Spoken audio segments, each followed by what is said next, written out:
अथ मंत्रपाठः।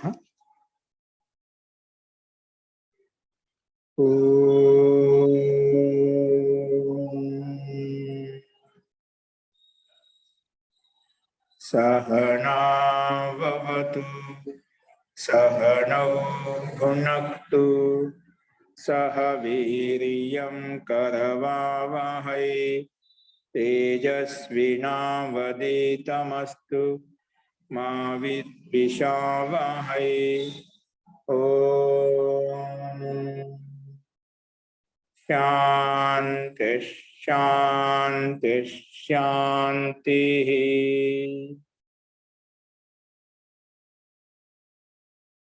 सर्वेभ्यो नमः। अंदरिकी नमस्कारम अंडी।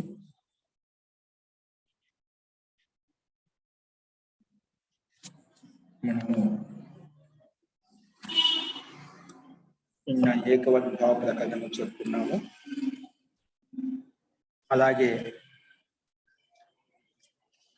లింగ ప్రకరణం కూడా మనం మొదలుపెట్టుకున్నాము. స నపుంసకం అని చెప్పి మనం నిన్న లింగవత్ ప్రకరణాన్ని ప్రారంభించుకున్నాము. ఏకవద్భావ ప్రకరణం తర్వాత ఇప్పుడు అదేంటో చూద్దామండి. ఓకే, అస్తు. నేను చెప్పిన పాటలు ఎవరికైనా సందేహాలు ఉన్నాయా?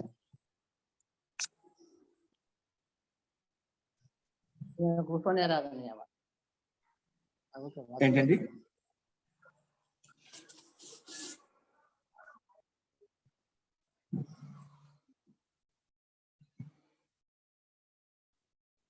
अस्तु तर्हि प्रकृतवंशनामः।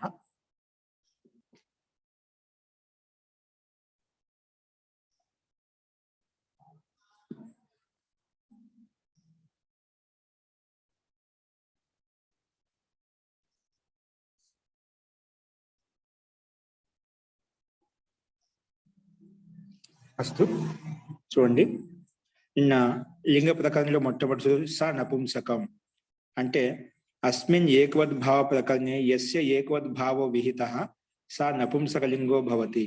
మనం ఎక్కడైతే ఏకవద్భావం చేశామో, ఏక సర్తస్య వాచకం చేశామో అక్కడ స నపుంసక వాటన్నిటికీ ఈ సూత్రం ఏం చేస్తుంది? అవి నపుంసకలింగం అయిపోతుంది. నపుంసకలింగం కావడం వలన నపుంసకలింగంలో మనకు ఏది కావాలనో దాని ప్రకారంగా దానికి సంబంధించిన సూత్రాలు ఏవైతే ఉన్నాయో వాటి యొక్క కార్యం జరుగుతుంది అన్నమాట. వస్తు మొత్తానికి నపుంసకలింగం అవుతుంది చెప్పి చెప్పుకున్నాం. దాన్ని బట్టి నపుంసకలింగాన్ని బట్టి చేసుకుని అయితే కార్యాలు పనులు జరగాలనో ఏ సూత్రం వచ్చి పనిచేయాలో ఆ సూత్రం వచ్చి పనిచేస్తుంది అన్నమాట. అస్తు. ఇప్పుడు అదే క్రమంలో నపుంసకి అనువృత్తి 25వ సూత్రం వరకు వస్తుందండి. ఎక్కడి వరకు? ఇక్కడ నుంచి నపుంసకం అంటే ఇక్కడ నుంచి మొదలు లింగ ప్రకారంలో అన్ని కూడా నపుంసకలింగాలు అవుతాడు. ఎక్కడెక్కడ నపుంసకలింగాలు అవుతాయంటే అనువృత్తి చాలా 25వ సూత్రం నుంచి అంటే 25వ సూత్రం వరకు వస్తుంది. అంతవరకు ఎక్కడెక్కడ ఏ సందర్భంలో వస్తాయి నపుంసకలింగం అనేది మనం చూద్దామండి. అస్తు. ఇక్కడ వచ్చేసి అవ్యయీ భావ ఉంది. ఏముంది? అవ్యయీ భావ, అవ్యయీ భావ, అవ్యయీ భావ, సారీ అవ్యయీ భావశ్చ, అవ్యయీ భావ కాదు, అవ్యయీ భావశ్చ, అవ్యయీ భావశ్చ.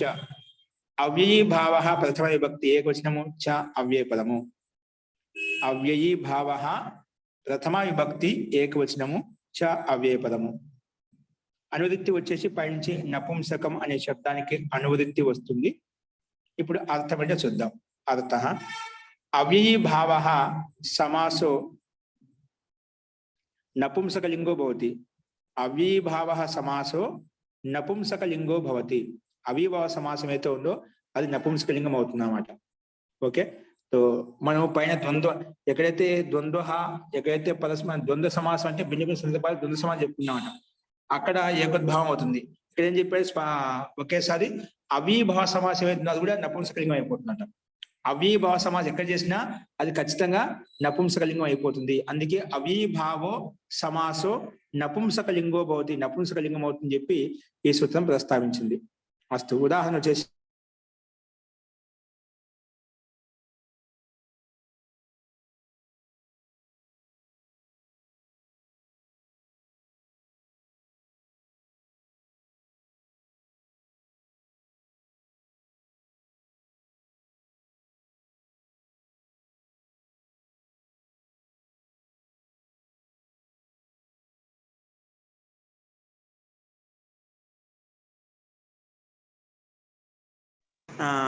ఈ అధి స్త్రీ అనే సమస్త పదంలో అవిభావ సమాసం చేశాం కాబట్టి ఇది ఈ సూత్రం ప్రకారం అవిభావ సమాసం నపుంసకలింగం అయిపోతుంది.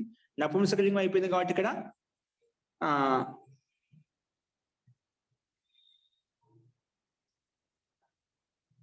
నపుంసకలింగం అయిపోయింది. దాంతో పాటు ఇక్కడ ముఖ్యంగా ఇక్కడ ప్రయోజనం ఏంటంటే ఈ సందర్భంలో ప్రాతిపదిక ప్రకారంగా హ్రస్వం చేయడం ముఖ్య ప్రయోజనం. దీన్ని నపుంసకలింగం చేయడం వల్ల ఏం లాభం వచ్చిందంటే హ్రస్వం నపుంసకే అది స్త్రీ అని చెప్పి దీర్ఘంగా ఉండేది హ్రస్వం అయిపోయింది. ఇది ముఖ్య ప్రయోజనం. అలాగే ఉపకుమారిలో మాత్రము ఇక్కడ అంతే దీర్ఘం ఉండి హ్రస్వం చేయడమే హ్రస్వం నపుంసకే ప్రాతిపదిక ప్రకారంగా ముఖ్య ప్రయోజనం. ఇక్కడ కుమారీషు అధికృత్య ఉపకుమారి, అలాగా అది స్త్రీషు అధికృత్య స్త్రీ ఇలా చెప్పుకున్నాము. ఏ కుమారినాం సమీపం ఉపకుమారి అలా కూడా చెప్పుకోవచ్చు. ఓకే, సో ఉన్మత్త గంగం నెక్స్ట్ వచ్చేసి ఉన్మత్త గంగం కూడా ఉన్మత్తశ్చ గంగం చ ఉన్మత్త గంగం ఇక్కడ కూడా నపుంసక అవిభావ సమాసం చేశాం కాబట్టి ఇక్కడ ఉత్తనే ఉపసర్గం ఉంది. ఉపసర్గమే అవిభావ సమాసం అయిపోతుందంట. కాబట్టి ఈ సందర్భంలో ఇక్కడ ఉన్మత్త గంగంలో మనము అన్య పదార్థే సంజ్ఞాయం అన్య పదార్థే సంజ్ఞాయం అనే సూత్రం ప్రకారంగా 2:1:20 సూత్రంతో సమాసం చేశామట. సో సమాసం చేశాం కాబట్టి అంటే మొత్తానికి అవిభావ సమాసం చేశాం కాబట్టి అవిభావ సమాసం చేసినందువల్ల ఈ సూత్రం ప్రకారంగా అది నపుంసకలింగం అయిపోయింది. నపుంసకలింగం కావడం అనేటువంటి హ్రస్వం అయింది. హ్రస్వంతో పాటు అది పక్కన సూస్థానంలో అమ్మ వచ్చింది. అతం ప్రకారంగా అమ్మ వచ్చింది. మళ్ళీ అమిపూర్వ ప్రకారంగా పూర్వరూపం కలిసిపోతే ఉన్మత్త గంగం అనే రూపం మనకు సిద్ధించిందండి. గంగాలు దీర్ఘం ఉంది, దీర్ఘానికి హ్రస్వం అవుతుందన్నమాట ఉన్మత్త గంగా అనేది. సో హ్రస్వం ప్లస్ దాంతో పాటు అతం ప్రకారంగా అమ్మ వస్తుంది. అమి పూర్వ ప్రకారం కలిపిన ఉన్మత్త గంగ అనే రూపం సిద్ధిస్తుంది.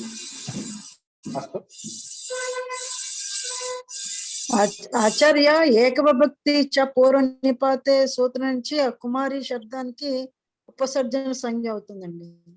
ఆ తర్వాత గోస్త్రీ ఉపసర్జన అనే సూత్రం ద్వారా హ్రస్వం అవుతుంది. కుమారి కాస్త కుమారి అవుతుందండి. గోస్త్రీ ఉపసర్జన దానికి ముందు అది ఉపసర్జన సంజ్ఞ అవ్వాలంటే ఏక విభక్తి చ పూర్వ నిపాతే సూత్రం ద్వారా అది ఉపసర్జన సంజ్ఞ అవుతుందండి కుమారి అన్నది. ఆ తర్వాత గోస్త్రీ ఉపసర్జన అనే సూత్రం ద్వారా కుమారికి హ్రస్వం వచ్చి కుమారి అవుతుందండి.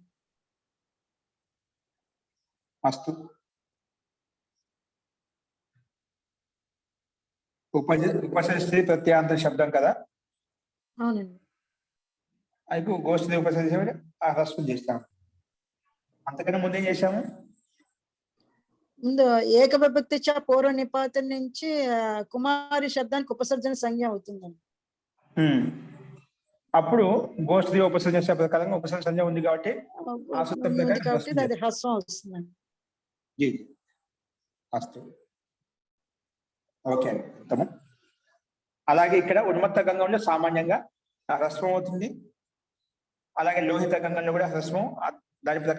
దాంతో పాటు అతోం ప్రకారంగా నపుంసకలింగా అకారాంత నపుంసకలింగా చూస్తానే అమితి అయం ఆదేశం అవుతుంది. అమ్మ వస్తుంది. అమిపూర్వ ప్రకారం కలిపితేనే ఉన్మత్త గంగం లోహిత గంగం అనే రూపాలు సిద్ధిస్తాయి. మొత్తానికి అవిభావ సమాసం కావడానికి నపుంసకలింగం దానితో పాటు సు అమ్ము రావడం అది ముఖ్య విశేషం. అస్తు ఇంగ్లీష్ సందేహం ఉందంగా.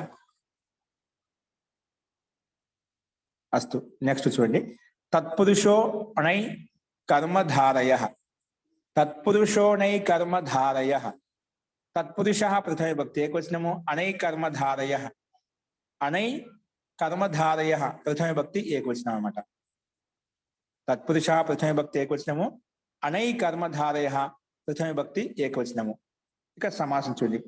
నైచ కర్మధారయశ్చ నై కర్మధారయ నైచ కర్మధారయశ్చ నై కర్మధారయ. ఇక్కడ సమాహార ద్వంద్వ సమాసం చెప్పినాడు. నైచ అంటే సూత్రంలో ఉండే పదాలు ఎలా పెట్టుకుంటున్నాము? నై తత్పురుషో నై కర్మధారయ ఇది మనకు సూత్రం అయితే పద విభాగంలో తత్పురుష అని ఒక పదం విడగొట్టుకున్నాము. తర్వాత అనై కర్మధారి అంతా రెండో పదం కింద విడగొట్టుకున్నామట. అలాగే ప్రథమ విభక్తి ఏకవచనము, ఇది ప్రథమ విభక్తి ఏకవచనము. అస్తు. సమాసం వచ్చేసి నైచ కర్మధారయశ్చ, నైచ కర్మధారయశ్చ, నై కర్మధారయ. ఏంటి? నై కర్మధారయ, ఇది సమాహార ద్వంద్వ సమాసం. అలాగే నా నై,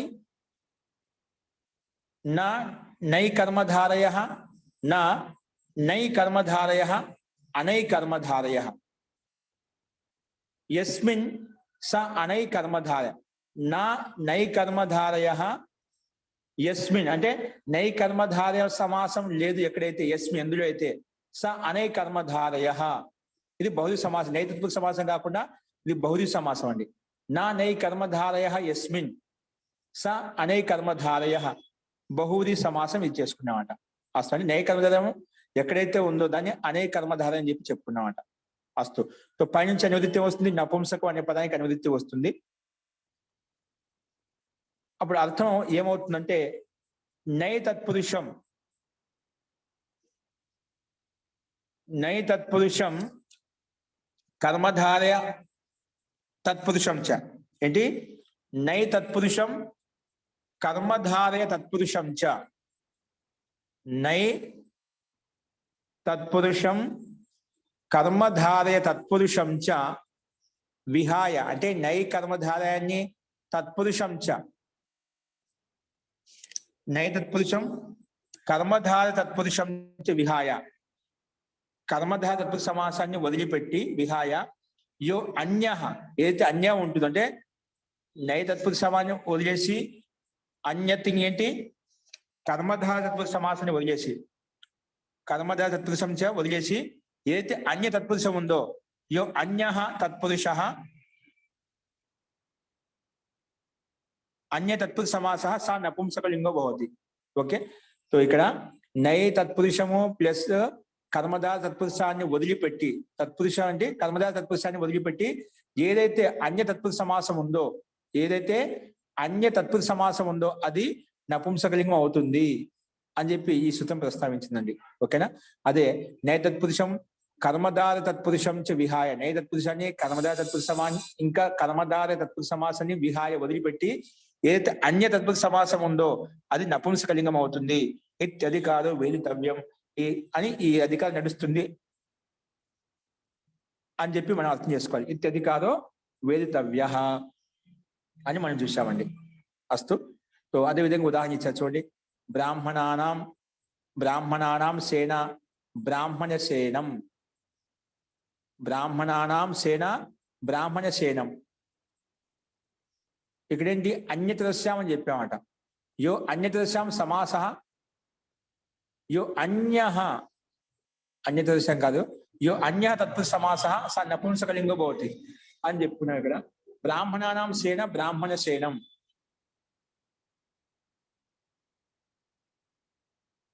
అలాగే బ్రాహ్మణ సేన, అసుర సేనం అసుర సేన, అది రెండు రూపాయలు మనకు కనిపిస్తున్నాయి. బ్రాహ్మణానాం సేన బ్రాహ్మణ సేన, ఒకసారి బ్రాహ్మణ సేన వచ్చింది, అలాగే అసుర సేనం అసుర సేన అని వచ్చింది అన్నమాట.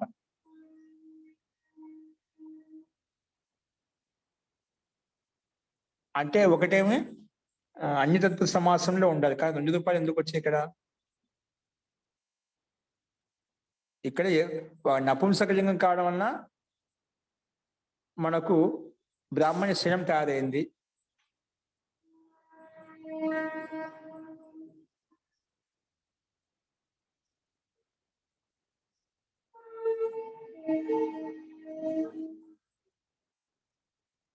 ఇక్కడ కూడా మన నపుంసకలింగం కావడం వల్ల ప్రయోజనం అనేది అది మనం గమనించాలి. ఇప్పుడు బ్రాహ్మణ సేనాలో ఇక్కడ అవిభావ సమాసం నపుంసకలింగం కావడం వల్ల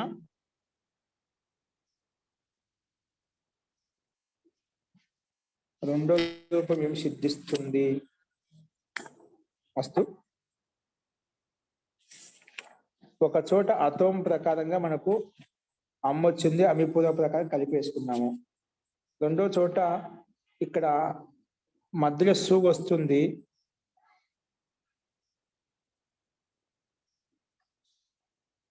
దానికి అవ్యయ దాప్ సుప అవిభావ సమాసం కాబట్టి అవ్యయ దాప్ సుపహ తోటే మనకు వెళ్ళిపోతుంది. అక్కడ నపుంసకలింగం యొక్క ప్రయోగం అంటే ఏం లేదు. నపుంసకలింగం యొక్క ప్రయోగము అవసరం లేదు.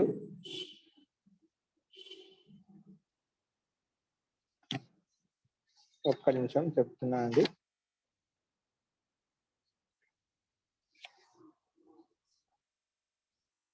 అవ్యయ దాప్ సుపహ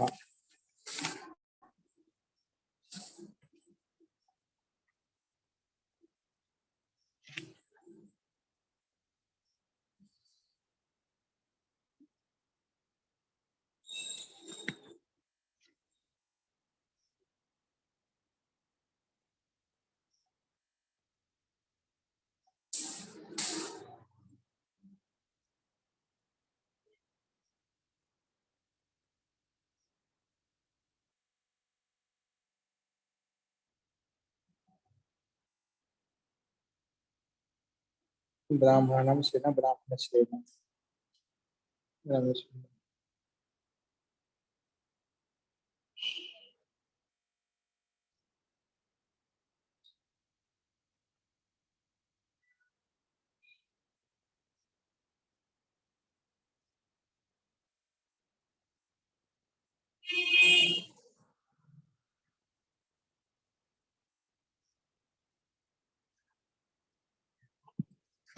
అస్తు. ఇది నేను చెప్తా అండి, తర్వాత చెప్తాను. నెక్స్ట్ వచ్చేసి ఒక దాంట్లో మటుకు మనకు సామాన్యంగా నపుంసకలింగం యొక్క ప్రయోజనం ఏంటి అది కనిపిస్తుంది. ఎక్కడ బ్రాహ్మణ యొక్క సేన బ్రాహ్మణ సేన అంటాం, కానీ ఒకటి బ్రాహ్మణ సేన అని కూడా ఉంది కదా, అక్కడ నపుంసక అది వికల్పమైన చూపించిందా? అక్కడ వికల్పం ఏమన్నా చూపిస్తే ఒక పక్షంలో నపుంసకలింగం కాకపోతే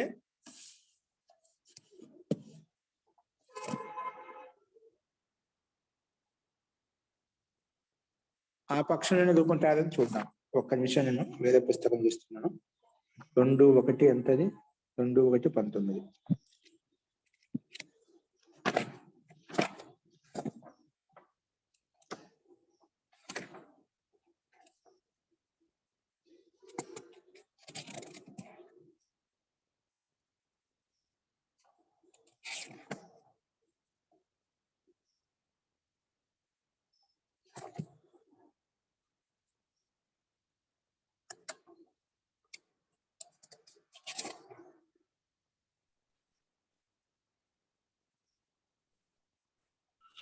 మహోదయ, ఒక్క నిమిషం చెప్పండి.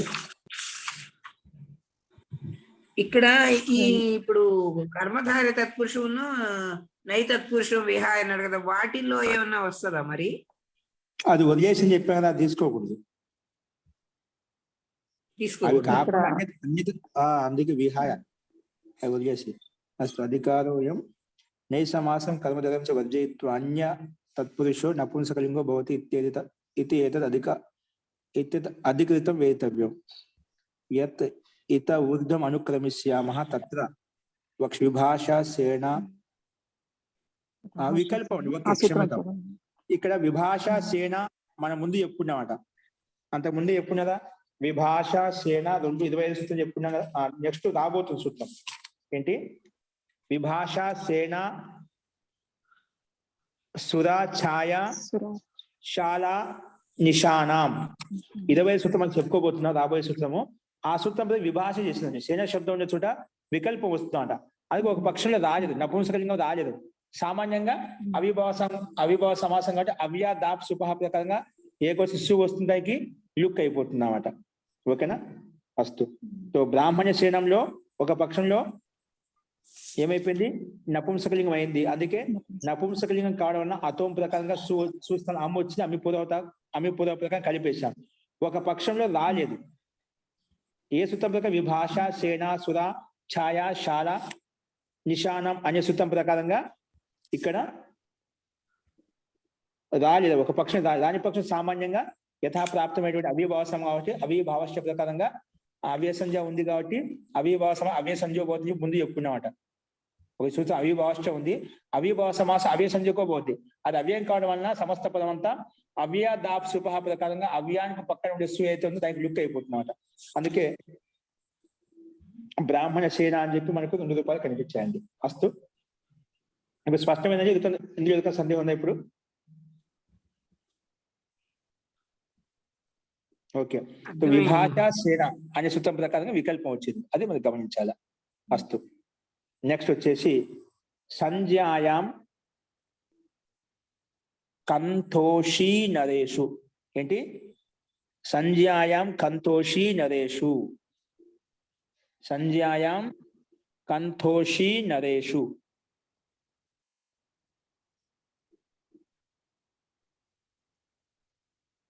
అస్తు. సంజ్ఞాయాం సప్తమి విభక్తి ఏకవచనం, కంథా ప్రథమ విభక్తి ఏకవచనం. సంజ్ఞాయాం సప్తమి విభక్తి ఏకవచనము, కంథా ప్రథమ విభక్తి ఏకవచనము. ఉషీ నరేషు. ఉషీ నరేషు ఇది సప్తమి విభక్తి బహువచనం అన్నమాట. ఏంటి?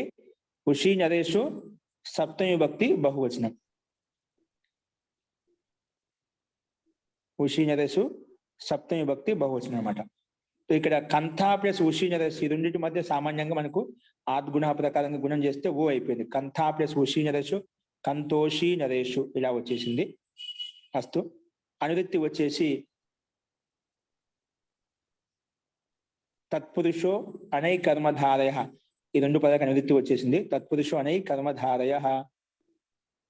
తర్వాత నపుంసకం, ఈ 2 పదాలకి అనువృత్తి వస్తుంది పైనుంచి. అర్థ. అర్థం వచ్చేసి సంజ్ఞాయాం విషయే అనై కర్మధారయ.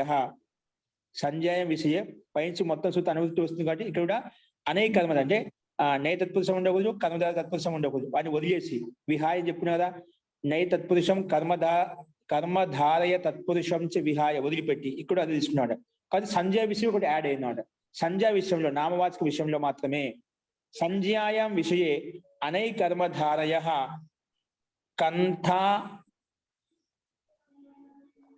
కంథాస్ తత్పురుషో నపుంసక లింగో భవతి. ఇక్కడ కంథ సూత్రంలో కంథ శబ్దంగా కంథాస్ కంథాంతాస్ తత్పురుషో నపుంసకలింగో భవతి అని చెప్పి ఇక్కడ చెప్పాడు. అంటే కంథాంత శబ్దం. కంథాంతస్ అంటే కంథాంత తత్పురుషో నపుంసకలింగో భవతి. కంథాంత తత్పురుష నపుంసకలింగ భవతి. నపుంసకలింగం అయిపోతుంది. సాచేత్ కంథ ఉషీ నరేషు భవతి. కానీ ఆ కంథ ఎలా ఉండాలంట? ఉషీ నరేషు భవతి. కంథ ఎలా ఉండాలంట? ఉషీ నరేషు భవతి. కంథ అంటే నగరవాచక విశేషం అండి. కంథ అనేది ఏంటి? ఒక నగరం చెప్తాం, అలాంటి నగరం కంథ అంటే నగరవాచక విశేషం అండి. ఇక్కడ ఇప్పుడు చూడండి, సంజ్ఞాయం విషయే అనై కర్మధారయ కంథాంత తత్పురుషో.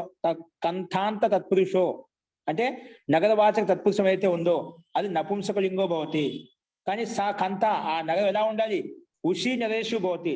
అది ఉషీ నరేష్ అనే విశిష్టమైన నగరంలో ఉండాలంట. ఉషీ నగర్ అంటే ఏంటంటే ఇప్పుడు దానికి ఇక్కడ కింద టిప్పని ఇచ్చారు చూడండి. ఉషీ నగర్ ఏక జనపద్ జిల్లా కా నామ్ థా. ఉషీ నగర్ ఒకప్పట్లో, ఇప్పుడు అన్ని పేర్లు మారిపోయాయి. ఒక ప్రాచీన కాలంలో పాత రోజుల్లో ఉషీ నగర్ అనేది ఒక జిల్లాకా పేరు, ఒక జనపదం యొక్క పేరు, నగరం యొక్క పేరు అనమాట. उसी नदी एक जनपद का नाम था। संभवतः यह रावी और चनाव के बीच का निचला भूभाग था। ये రావి చనావ్ అని చెప్పి కూడా ప్రసిద్ధమైనటువంటి ఊర్లు, ఆ నగరాలు అప్పట్లో వాటి యొక్క భూభాగం కింది భాగంలో ఉండేది అని చెప్పి ఒక సంకేతం. ఇప్పుడు ఆ పేర్లు మారిపోయిన నక్ష మనకు అత్యంత ప్రాచీన మనకు భారతీయ మ్యాప్ ఉంటేనే మనకి ఇటువంటి పేర్లు కనిపిస్తాయి. ఇప్పుడు అక్కడెక్కడ ఒక భారత్ మ్యాప్ మనకు కనిపిస్తున్నాడు. ప్రాచీన భారత్ మ్యాప్ ఎలా ఉండేది అఖండంగా. ఇప్పుడు మన దేశంలో చాలా దేశాలు కూడా ఖండితం అయిపోయామట. అంటే ఒక్కోదానికి 2 దేశాలు 3 విభాగం చేసామట. అప్పుడు అఖండ భారతం ఉన్నప్పుడు దాన్ని చూస్తే ఇవన్నీ మనకు కనిపిస్తామట, ఈ పేర్లు కూడా కనిపిస్తామట. అస్తు. సో ఇది ఎక్కడ చెప్పబడిందంటే పాణిని కాలీన భారతవర్షు. ఇది మీకు ఒకసారి చెప్పాను. పాణిని కాలీన అంటే పాణిని కాలంలో, మహర్షి పాణిని కాలంలో భారతవర్షం ఎలా ఉండేది, ఆ విషయం గురించి ఋషులు ఎలా ఉండేవాళ్ళు, మన విద్యా విధానం ఎలా ఉండేది, దాంట్లో చాలా చక్కగా విశ్లేషించబడినది. హిందీ వచ్చిన వాళ్ళు ఈ పుస్తకం ఖచ్చితంగా నిజంగా ఒక అనివార్యం ఖచ్చితంగా చదవాలి. ఈ పుస్తకము మహర్షి పాణిని కాలంలో భారతవర్షం ఎలా ఉండేది, ఏ విధంగా ఉండేది, అప్పట్లో విద్యా వ్యవస్థ ఎలా ఉండేది, రాజ్య వ్యవస్థ ఎలా ఉండేది, సమాజం యొక్క వ్యవస్థ ఎలా ఉండేది అనే విషయాల పట్ల చాలా, ఇంకా ముఖ్యంగా స్టడీ విషయంలో, విద్యా విషయంలో చాలా విశ్లేషణాత్మకమైనటువంటి పరిశోధన పూర్వకంగా అది రాయబడింది అన్నమాట. చాలా ఉపయోగపడుతుంది. ఇంటికి వచ్చిన వాళ్ళ పుస్తకం ఖచ్చితంగా ఆ పుస్తకం తెప్పించుకోండి. చాలా విషయాలు అర్థమవుతాయి, చాలా విషయాలు తెలుస్తాయి. ఓ మన ప్రాచీన ఇతిహాసం ఇంత ఇదిగా వైభవంగా ఉండేది, ఇంత ఉన్నతంగా ఉండేది, మనం ఇన్ని రకాల విద్యలు ఉండేవి అని చెప్పి మనకు ఆశ్చర్యం చేసేటువంటి దాంట్లో విషయాలు దాన్ని చెప్పబడ్డాయి అన్నమాట. అస్తు. సో అది ప్రామాణికంగా చెప్పబడింది కాబట్టి అది అందులో ఈ రకాల ఒక నగర విశేష శబ్దము ఉషీనదం అనేది. కాబట్టి ఆ నగరం ఎలా ఉండాలంటే ఉషీనదేశ్ అంటే ఒక జిల్లా యొక్క జిల్లా యొక్క నగరమే ఉండాలి, సామాన్య నగరం కాదు. ఒక జనపదాన్ని చెప్పేటువంటి అనేక గ్రామాలు కలిసి ఒక జనపదం అయిపోతుంది కదా, అటువంటి అనేక గ్రామాలు చెప్పే విధంగా ఉండాలి. ఏదో చిన్న సామాన్య దేశాన్ని సామాన్య గ్రామాన్ని చెప్పే విధంగా ఉండకూడదు అని అర్థంలో ఇక్కడ. సో సంధ్యాయం విషయే అనేక కర్మధారయ కంథాంతః తత్పురుషో నపుంసకలింగో భవతి సాచేత్ కంథ. ఆ నగరం ఎలా ఉండాలి, ఉషీ నరేషు భవతి అంటే ఒక జనపద విశేష వాచకమే ఉండాలి. అటువంటి సందర్భంలో ఈ సూత్రం ప్రకారం ఏమవుతుంది, నపుంసకలింగం అయిపోతుంది అని చెప్పి ఈ సూత్రం ప్రస్తావించింది. సో అదేవిధంగా ఉదాహరణ ఇచ్చేది ఇక్కడ శౌషమీనాం కంథ శౌషమి కంథం, శౌషమీనాం కంథ శౌషమి కంథం, ఆహ్వర కంథం ఆహ్వర కంథం. ఓకే, ఈ రకంగా రెండు ఉదాహరణలు మనకు కనిపించాయి. శౌషమి కంథం అంటే ఏమిటి, శౌషమి లోగంక నగర్ అంటే శౌషమి ప్రజల యొక్క నగరం అయితే ఉందో అక్కడ శౌషమి ప్రజలు అప్పట్లో వాళ్ళు ఒక ప్రసిద్ధమైన పేరుతో ప్రసిద్ధమై ఉండొచ్చు. శౌషమి ఇప్పుడు ఏ దేశంలో ఎవరికైనా ఎక్కువ ఉంటుందో వాళ్ళ పేరుతో ప్రసిద్ధమైపోతుందన్నమాట. అలాగా శౌషమి అనే పేరు గల వ్యక్తులు అక్కడ ప్రసిద్ధంగా ఉండేవాళ్ళు, అందుకే వాళ్ళ పేరుతో ఆ నగరం పేరు పడిపోయింది అన్నమాట. అందుకే శౌషమి కంథం అంటే శౌషమి వ్యక్తులు ఉన్నటువంటి జనుల యొక్క నగరం అయితే ఉందో దాన్ని శౌషమి కంథం అంటామని చెప్పి ఇక్కడ అర్థం చెప్పబడింది. అలాగే శౌషమినాం కంథ అంటే శౌషమి ప్రజల యొక్క కంథ నగరం ఏదైతే ఉందని శౌషమి కంథం అంటాం. ఇక్కడ నపుంసకలింగం కావడం వల్ల ఇక్కడ అందుకే స్థానంలో అతోం ప్రకారంగా, అతోం అంటే అకారాంత నపుంసకాత్ లింగ ఉత్తరస్య సూస్తనే అమ్ ఇది అయం ఆదేశో భవతి అనే సూత్రం నియమం ప్రకారంగా సూస్థానం అమ్మ వస్తుంది. అమి పూర్వ ప్రకారం కలిపేస్తే శౌషమి కంథం అని ఇలాగ రూపసిద్ధి వస్తుందండి. అలాగే ఆహ్వాద కంథం, ఇది కూడా సేమ్ అదే విధంగా అర్థం చేసుకోవాలి. ఆహ్వాద కంథం అంటే ఆహ్వార్ లోగంక నగరం. ఆహ్వాద్ అంటే అప్పట్లో వాళ్ళ కొంతమంది వ్యక్తులు ఆహ్వాదనే వాళ్ళ జాతి కావచ్చు, వాళ్ళ కులం కావచ్చు, ఏదైనా ఆ పేరుతో ప్రసిద్ధమైన వ్యక్తులు ఉండేవాళ్ళు. ఆ పేరుతో ఆ నగరం పేరు పడిపోయింది అనమాట. అందుకే ఆహ్వాద కంథం, ఆహ్వాదులు ఉండేటువంటి దేశాన్ని ఆహ్వాద కంథం అంటామట.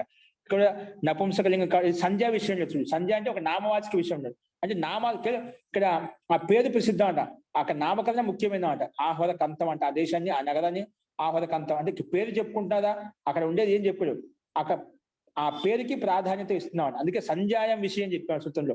సంధ్యాయ విషయంలో కంతోషి నరేషు అటువంటి నగరం ఉండాలి, అది ఉషి నరేష్కి సంబంధించి ఒక జనపద వాచకమే ఉండాలి. సామాన్య వాచకమైన జనపద విశేష వాచక శబ్దం ఉంటేనా అటువంటి సందర్భంలో ఇది నపుంసకలింగం చేసింది. నపుంసకలింగం చేయడం వల్ల మనకు అతోం ప్రకారంగా ఇక్కడ చూస్తాను అమ్మ వస్తుంది, అభిపూర్వ ప్రకారం కలిపేస్తే ఈ రకంగా మనకు శౌషమి కంథం ఆహ్వాద కంథం అనే రూపాలు మనకు సిద్ధిస్తాయండి. అస్తు. సో ఇక్కడ ఇది ఒక కంథ ఉషీనద జనపద సంబంధి హో, ఒక కంథ ఎలా ఉండాలంట, అది ఒక జనపదకి అంతర్గతంగా రావాలి. ఉషీనద అనే జనపదం అప్పుడు ఇదే కానుకుందాం. మొత్తానికి ఉషీనద అంటే ఏమిటి, ఒక జనపద విశేషం, అంటే జనపద ఒక జిల్లా విశేషం, ఆ జిల్లాకి అంతర్గతంలో రావాలి. అంటే ఆ జనపదం వేరే దేశానికి అంతర్గతంలో రాకూడదు. అప్పట్లో ఉషీనద జనపదం ఏదైతే ఉందో ఆ జనపదం యొక్క అంతర్గతంలో వస్తుంది అంటేనే ఆ సందర్భంలో ఇది చెప్పబడాలి.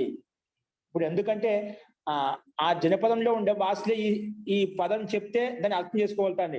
వేరే జనపద యొక్క భాష చెప్పామనుకోని వాళ్ళకి అర్థం కాదు. ఆహ్వాద కంథం అంటే ఏమిటి, శౌషమి కంథం అంటే ఏమిటి, వాళ్ళకి సందిగ్ధంగా ఉంటుందన్నమాట.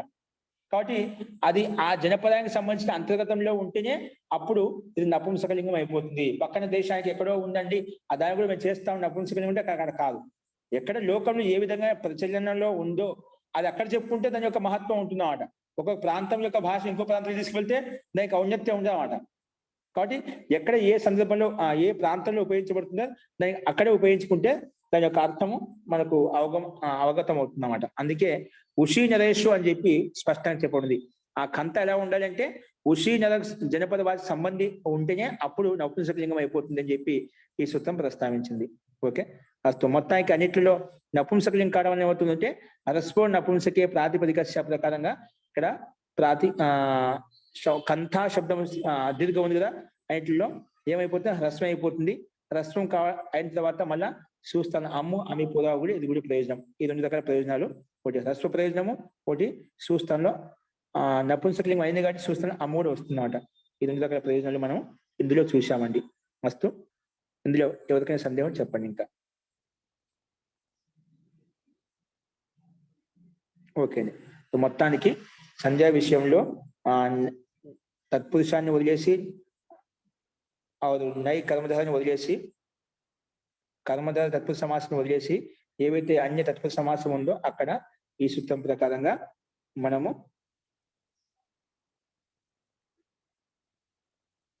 నపుంసకలింగం చేసుకున్నాం. నపుంసకలింగం చేసుకోవడం వల్ల హ్రస్వ నపుంసకే ప్రాతిపదిక ప్రకారంగా హ్రస్వం అయిపోయింది. అది మనం గమనించాల్సిన విషయం. అస్తు. నెక్స్ట్ చూడండి, ఉపజ్ఞోపక్రమం తదాధ్యా చిక్యా సాయం. ఉపజ్ఞోపక్రమం తదాధ్యా చిక్యా సాయం. సాయాం శబ్దం అండి. ఓకే, ఉపజ్ఞోపక్రమం తదాధ్యా చిక్యా సాయాం. ఇది ఈ సూత్రం యొక్క అస్తు. ఇది ఈ సూత్రం ఈ రకంగా చెప్పబడింది. దీని పద విభాగం చూడండి. ఉపజ్ఞోపక్రమం ఇది ప్రథమ విభక్తి ఏకవచనము. తదాధ్యా చిక్యా సాయాం. చిక్యా సాయాం ఇది సప్తమి విభక్తి ఏకవచనం. ఈ మొత్తం సూత్రాన్ని రెండు పదాలుగా విడగొట్టుకున్నమాట. ఉపజ్ఞోపక్రమం ప్రథమ విభక్తి ఏకవచనము. తదాధ్యా చిక్యా సాయాం ఇది సప్తమి విభక్తి ఏకవచనం. అస్తు. ఉపజ్ఞాయతే అసౌ ఉపజ్ఞ. సూత్రంలో ఉపజ్ఞ ఉంది కదా, ఉపజ్ఞ అంటే ఏమిటి? ఉపజ్ఞాయతే అసౌ ఉపజ్ఞ అని అంటామట. ఉపజ్ఞాయతే అసౌ ఉపజ్ఞ. ఉపక్రమ్యతే అసౌ ఉపక్రమః. ఉపక్రమ్యతే అసౌ ఉపక్రమః. ఉపక్రమ అంటే అది చెప్పారు. ఉపక్రమ్యతే అసౌ ఉపక్రమః. ఇలాగని ఉపజ్ఞ అంటే ఏమిటి, ఉపక్రమం అంటే చెప్పిన తర్వాత ఉపజ్ఞాచ ఉపక్రమశ్చ ఉపజ్యోపక్రమం. ఉపజ్ఞాచ ఉపక్రమశ్చ ఉపజ్యోపక్రమం రెండు కలిపి చెప్పుకున్నాం. ఉపజ్ఞాచ ఉపక్రమంచ. ఉపజ్ఞా ప్లస్ ఉపక్రమంలో ఆద్గుణ గుణం చేస్తే ఉపజ్యోప అయిపోయింది అన్నమాట. ఓకే, అస్తు. ఉపజ్ఞాచ ఉపక్రమశ్చ ఉపజ్యోపక్రమం ఇది సమాహార ద్వంద్వ సమాసం అని చెప్పి ఇక్కడ ప్రస్తావించబడింది. అస్తు. ఇప్పుడు ఆచిక్యాస అంటే ఏమిటి అది కూడా విడిది చెప్తున్నాడు. ఆచిక్యాస అంటే ఏమిటి? సూత్రంలో తదాధ్య చిక్యాసాయాం అని ఉంది కదా, దానికి ఇక్కడ మిగతా వాక్యంలో చెప్తున్నాం. ఆఖ్యాతం ఇచ్చ ఆచిక్యాస అంటే చెప్పడానికి ఇష్టం. నేను ఒక విషయాన్ని చెప్పాలనుకుంటే, ప్రస్తావించాలనుకుంటాం, మాట్లాడడానికి ఇష్టపడుతున్నాట. అతన్ని ఆఖ్యాతం ఇచ్చ ఆచిక్యాస చెప్పడానికి ఇష్టపడేవాడు, మాట్లాడడానికి ఇష్టపడేవాడు. అతన్ని ఇక్కడ ఏం చెప్పుకున్నాం? ఆఖ్యాతం ఇచ్చ, దాన్ని ఆచిక్యాస అని చెప్పి చెప్పుకుంటాడు. ఆఖ్యాతం ఇచ్చ ఆచిక్యాస. తయోహు అంటే ఉపజ్యోపక్రమయోహు. తయోహు ఉపజ్యోపక్రమయోహు ఆది. ఉపక్రమానికి ఆదిలో ఉంది, దాన్ని తదాది అంటాం. ఉపక్రమయోహు ఆది అంటే తదాది. షష్ఠి తత్పురుష సమాస. ఓకేనా? షష్ఠి తత్పురుష సమాస.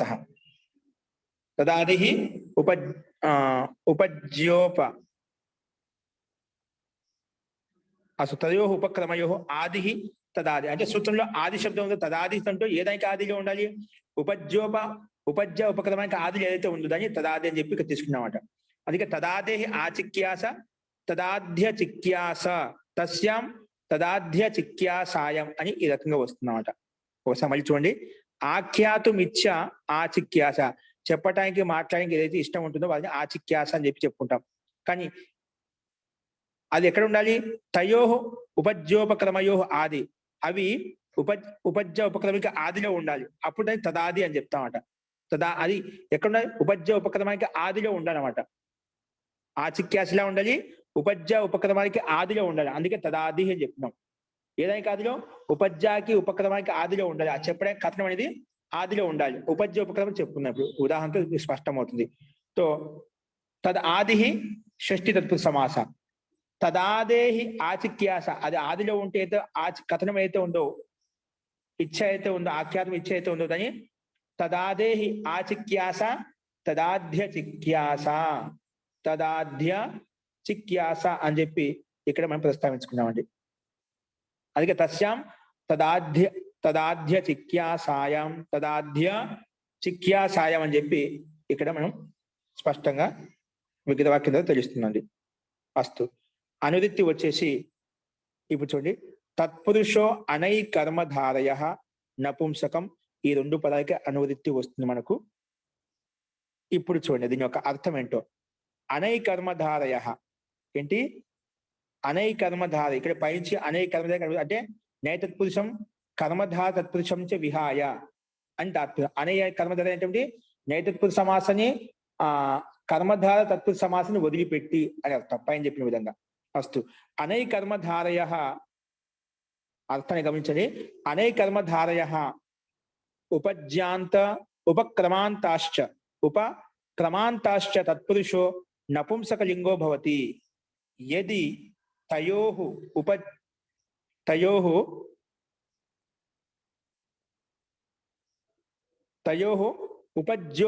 ఉపక్రమయోర్ ఆదేహి.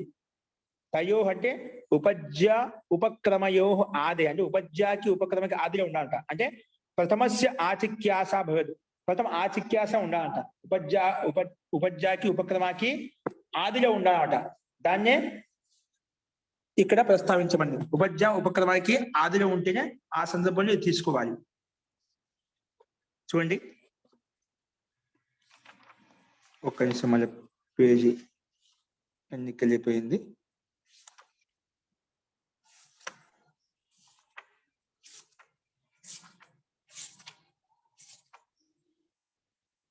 అస్తు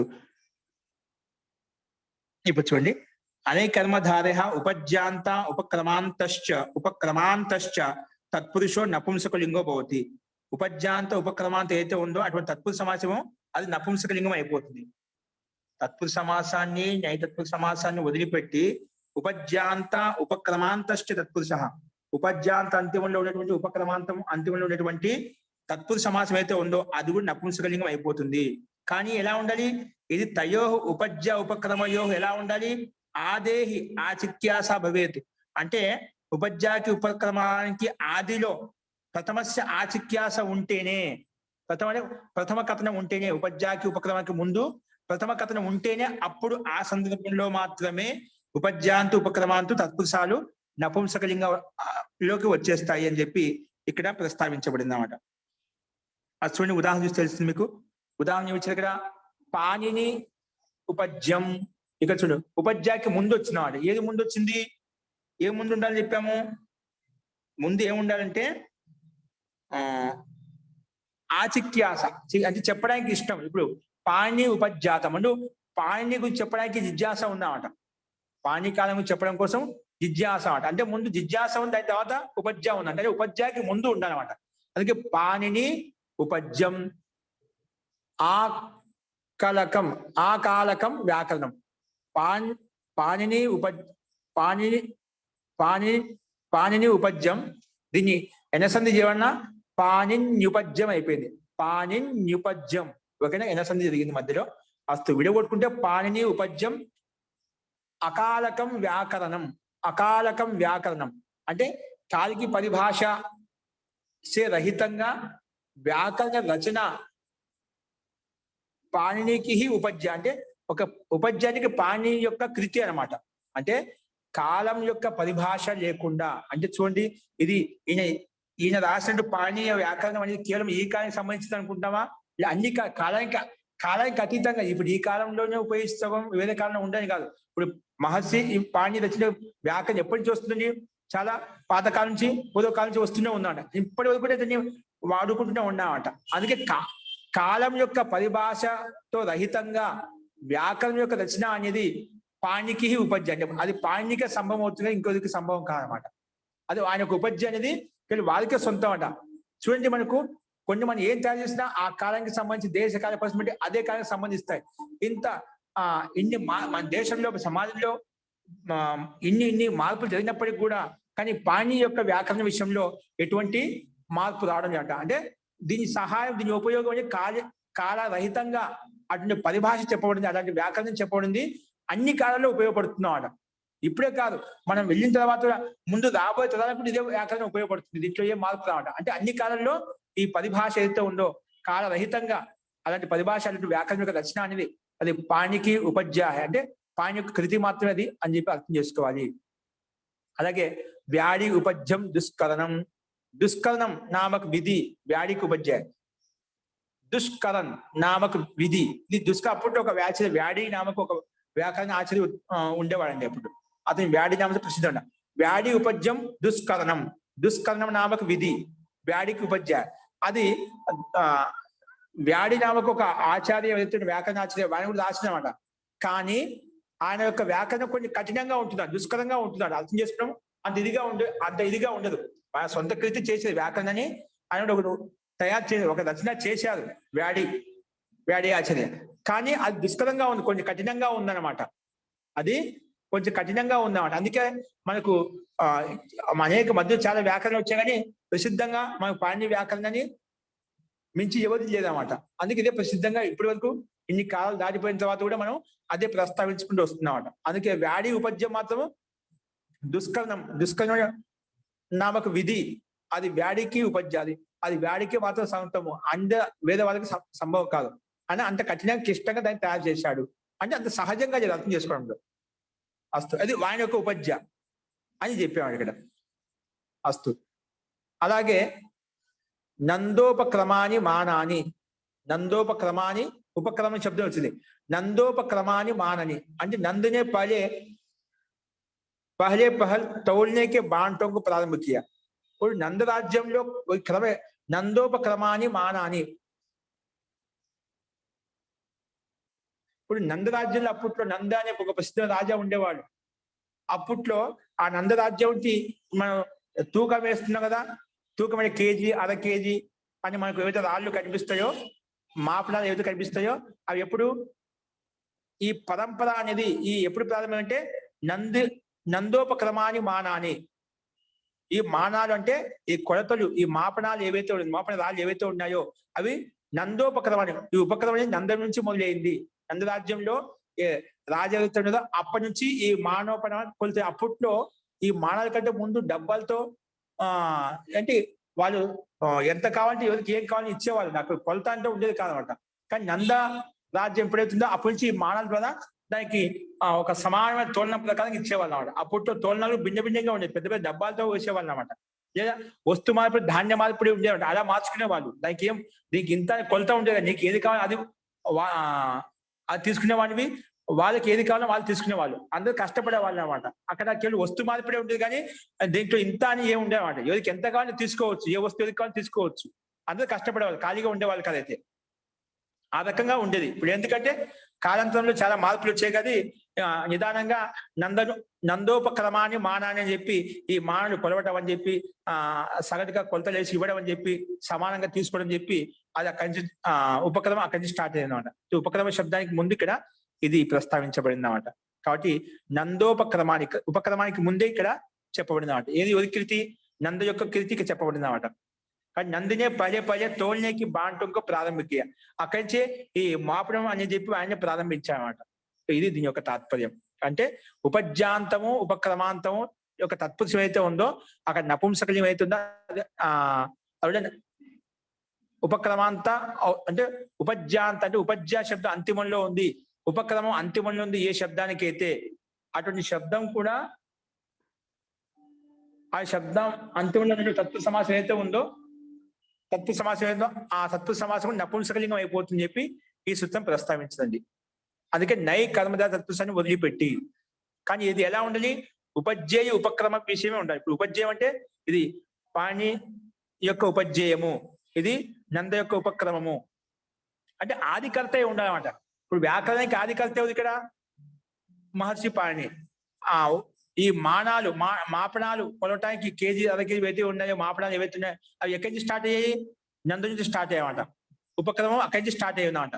అట్లా ప్రథమ కర్తకు కేనికి ఇచ్చాహో అటువంటి సందర్భంలో ఇది తీసుకోవాలి. అంటే ప్రథమ కర్త ఇప్పుడు తదాద్య చిక్యాస అంటున్నా కదా, ఆద్యాపైతే ఉంచ చిక్యాస, కానీ తదాద్య అంటే ఆది అంటే ఏదైతే ప్రారంభమైందో దానికి మొట్టమొదటి ఆది ఎక్కడి నుంచి ప్రారంభమైందో అటు ఆది యొక్క కర్తను చెప్పేటువంటి వివక్ష ఎవరికైతే ఉందో అటు వివక్ష ఉన్నప్పుడు మాత్రమే ఈ సూత్రం ప్రకారం నపుంసకలింగం అయిపోతుంది. ఇప్పుడు కర్త అంటే అతడే మొదటి కర్తే ఉండాలి. ఇప్పుడు కొలతలు అనేది ఎక్కడి నుంచి స్టార్ట్ అయ్యి నందోపక్రమాన్ని నందరాజ్యం నుంచి అవి స్టార్ట్ అయ్యామంట, ఆయన్ని ప్రారంభించామండి కొలత అనేది మాపడం అనేది చెప్పి.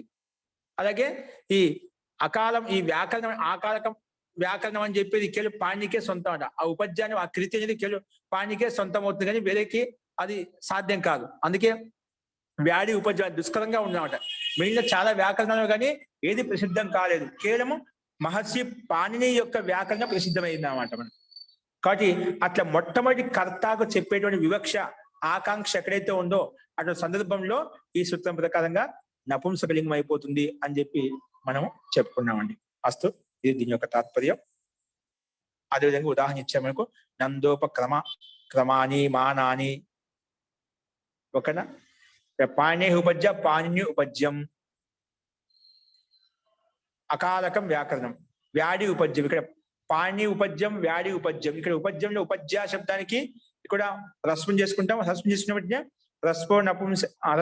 రస్పో నపుంసకే ప్రాతిపదికస్య ప్రకారంగా రస్వం అవుతుంది. తర్వాత సుస్థానంలో అమ్మ వస్తుంది, అతం ప్రకారంగా అమ్మ అవి పూర్వ ప్రకారం కలిపేసుకుంటే వ్యాధి ఉపజ్యం, పాణి ఉపజ్యం ఈ రకంగా రూపాలు మనకు సిద్ధిస్తాయండి. ఓకే, ఇక్కడ కేవలం మనకు నపుంసకలింగం కావడం ఏం లాభం వచ్చింది అది మనకు గమనించాలి. అసలు ఇక్కడ కొంచెం ప్రస్తావించి ప్రథమ కర్త కేనికి ఇష్టం ఎక్కడైతే ఉందో ఆ సందర్భంలో తీసుకోవాలి. ఉపజ్య కిసి నయి సూజుకు కేది. ఉపజ్య అంటే ఏదో ఒక కొత్త రచనకు ఉపజ్య అంటామండి. ఉపజ్య అంటే ఉత్కృష్టమైనటువంటి రచన, అంటే అటువంటి రచన ఇంకెవరు చేయలేదన్నమాట.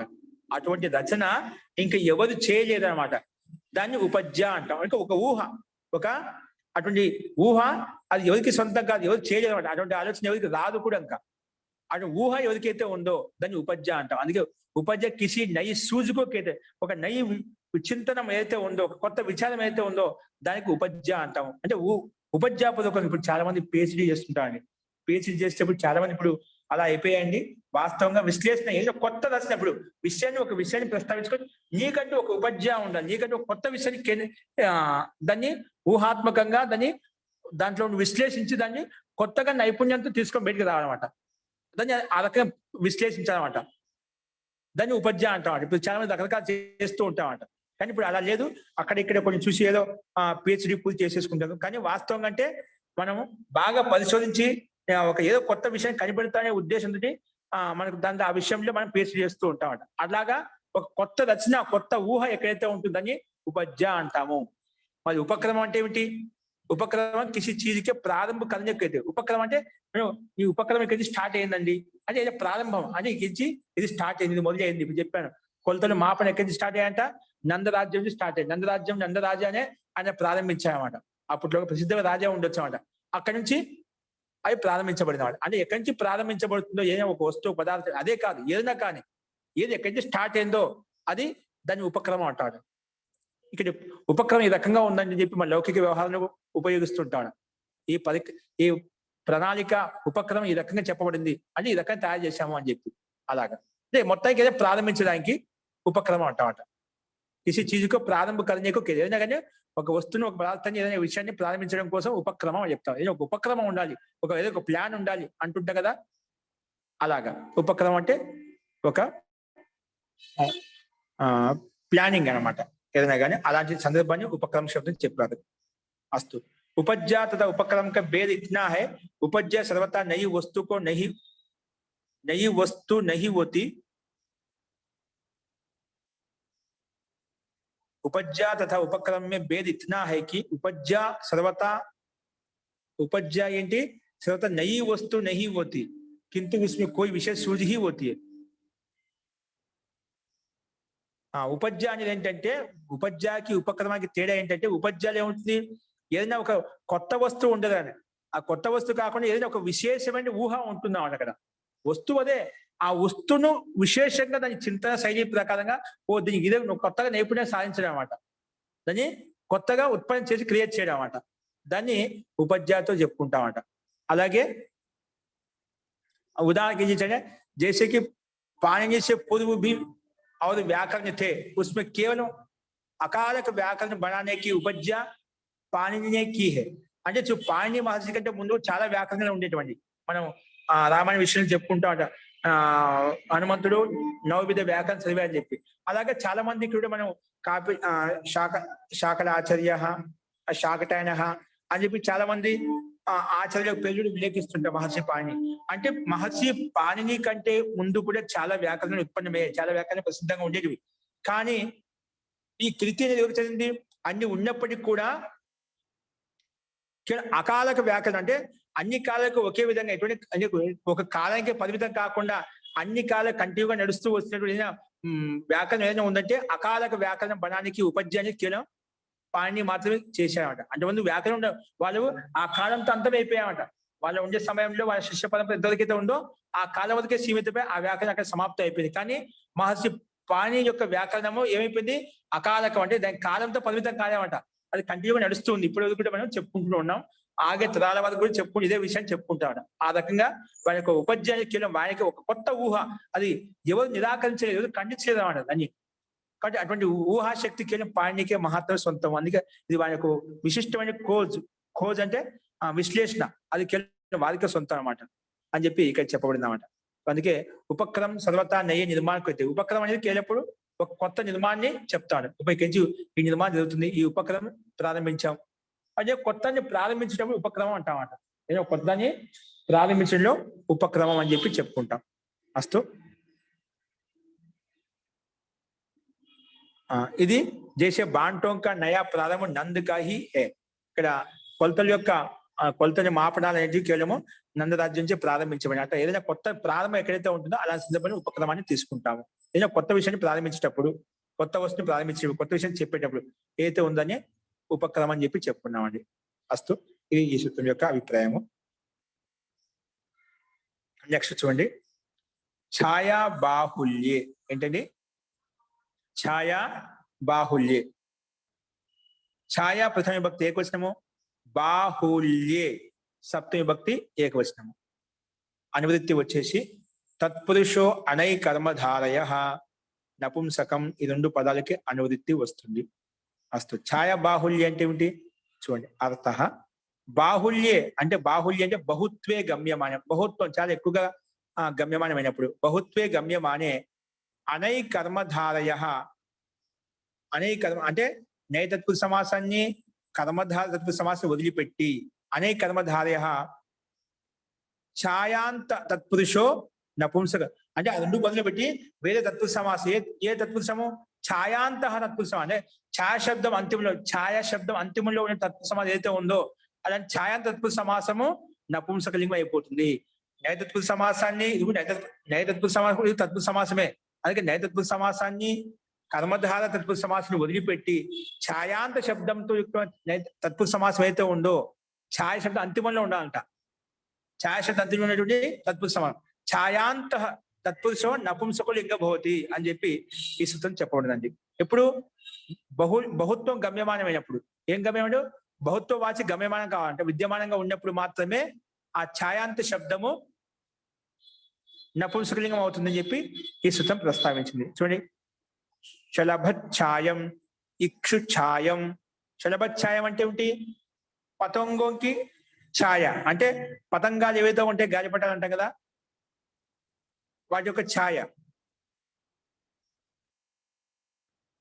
అలాగే ఇక్షు ఛాయం, ఈకి ఛాయ అంటే ఇక్షుదండం ఉంటుంది కదా, చెరుగడలు ఏవైతున్నాం వాటి యొక్క నీడ పడుతుందని ఛాయ అంటాం. నీడ ఏమంటాం? ఛాయ.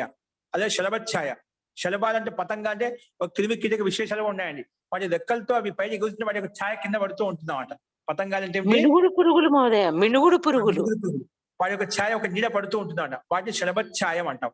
శలభఛాయం ఛాయ శబ్దం అంతిమంలో ఉంది. శలభ పూర్వపదము, ఛాయ ఉత్తర పదం అంటే అంతిమంలో ఉన్నాడ. అలా ఛాయాంత శబ్దం అయితే ఉందో అలా ఛాయాంత శబ్ద తత్పురుష సమాసం అయితే ఉందో అక్కడ ఈ సూత్రం ఏం చేస్తుంది? నపుంసకలింగం చేస్తుంది. శలభఛాయ అనే సమస్త పదంలో ఈ సూత్రం ప్రకారం ఏమైపోయింది నపుంసకలింగం కావడం వల్ల మనకు చూస్తాను అమ్మ అమిపులో వచ్చి చేసుకున్నామట. అది ముఖ్య ప్రయోజనం ఇక్కడ. ఇక్కడ ఇంకోటి అంటే విభాష సేన సురాఛాయ మనకు నెక్స్ట్ వస్తుంది 25 సూత్రము. ఈ సూత్రంలో వికల్పంగా ఛాయాన్ని తత్పుచ్చుకొని నపుంసకలింగం ప్రాప్తుత. ఈ సూత్రం సేన సురాఛాయ సూత్రం ఛాయ శబ్దం పడిందన్నమాట. ఎక్కడైతే సేన శబ్దం ఉందో సురా శబ్దం ఉందో ఛాయ శబ్దం ఉందో అక్కడ వికల్పంగా తత్పురుష సమాసం అవుతుంది చెప్పామట. అంటే ఈ సూత్రం ప్రకారంగా రాబోయే సూత్రం ప్రకారంగా ఛాయాంత శబ్దకు తత్పురుష సమాసం నపుంసకలింగం ప్రాప్తం అవుతుంటే ప్రాప్తం అయిందన్నమాట. కానీ యహ బాహుల్య గమ్యమానం होने पर నిత్య విధానం కలిగే. కానీ బహుత్వవాచకి గమ్యమానం అయినప్పుడు బహుత్వవాచకం వచ్చినప్పుడు అక్కడ నిత్యంగా ఏమొస్తుంది నపుంసకలింగం వస్తుంది. పైన చెప్పారు బహుత్వవాచకం లేకపోతే ఏమవుతుంది వికల్పంగా వచ్చేదన్నమాట. వికల్పంగా అంటే ఒకసారి నపుంసకలింగం వచ్చేది ఒకసారి నపుంసకలింగం వచ్చేది కాదనమాట. కానీ ఇక్కడ బహుత్వ గమ్యమానం అయినప్పుడు మాత్రం నిత్యంగా నపుంసకలింగం వస్తుంది. కానీ విభాష సేన సురాఛాయ సూత్రం ప్రకారంగా వికల్పం ప్రాప్తం అవుతుంటే ఈ సూత్రం వచ్చేసి లేదంటే ఛాయ శబ్దం అనేది బహుత్వ వాచకం అయితే అక్కడ వికల్పం కాదు నిత్యమే మనకు నపుంసకలింగం వస్తుంది అని చెప్పి ఈ సూత్రం ప్రస్తావించింది. అంటే దానికి అపవాద సూత్రం చెప్పుకోవచ్చు మనం. ఓకేనా? అందుకే బాహుల్య అర్థం బహుత్వ గమ్యమానం అయినప్పుడు నై కర్మధార తద్భుత సమాసం వదిలిపెట్టి ఛాయాంతో ఏదైతే తద్భుత సమాసం ఉందో అది నపుంసకలింగంలోకి వస్తుంది అని చెప్పి ఈ సూత్రం చెప్పింది. శలభఛాయం పతంగంకి ఛాయ, ఇక్షుఛాయం ఇక్షు రసానికి ఛాయ అంటే ఇక్షుదండం యొక్క ఛాయ అంటే నీడ. ఓకేనా అని ఈ రకంగా చెప్పుకున్నాం మనం.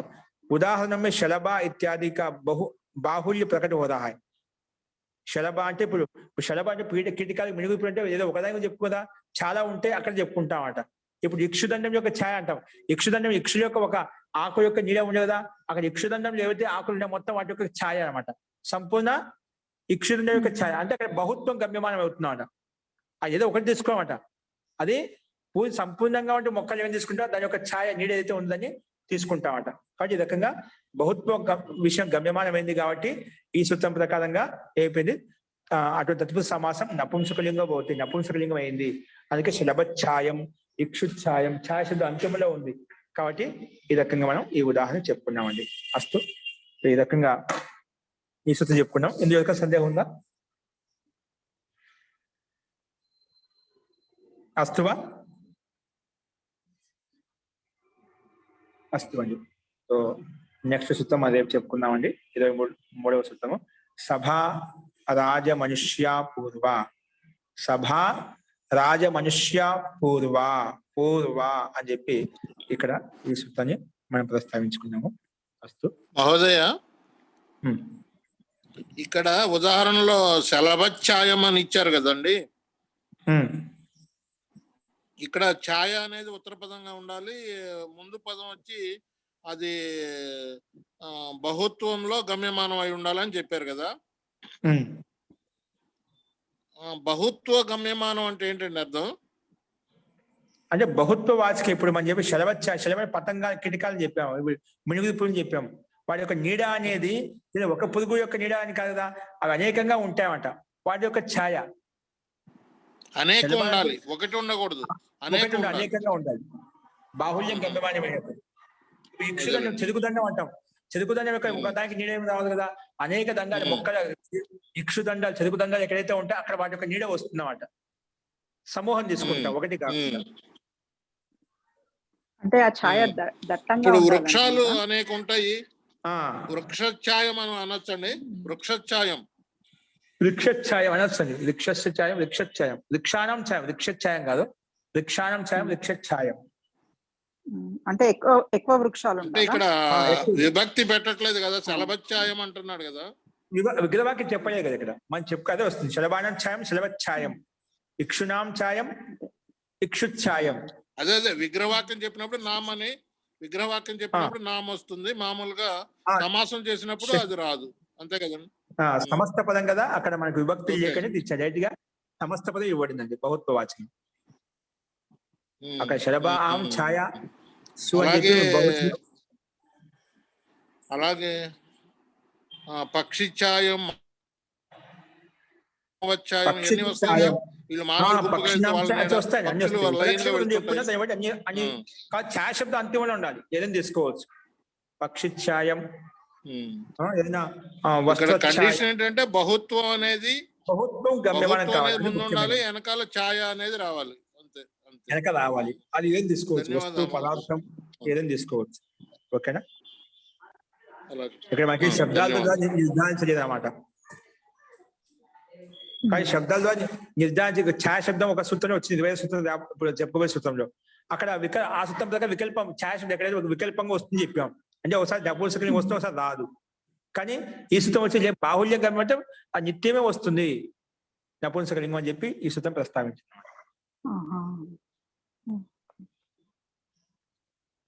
బహుత్వ గమ్యమానం అయితే ఇక్కడ ఏ శబ్దమైనా కూడా ఛాయ శబ్దం ఉంటే ఈ సూత్రం పైన చెప్పిన ప్రకారంగా అన్ని చోట్ల మనం నపుంసకలింగం చేసుకోవచ్చు.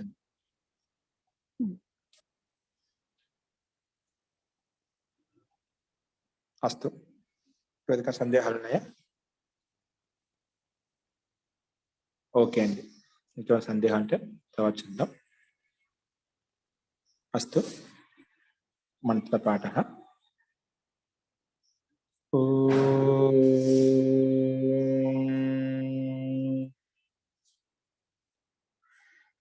सर्वे भवन्तु सुखिनः, सर्वे सन्तु निरामयाः, सर्वे भद्राणि पश्यन्तु, मा कश्चित् दुःखभाग् भवेत्.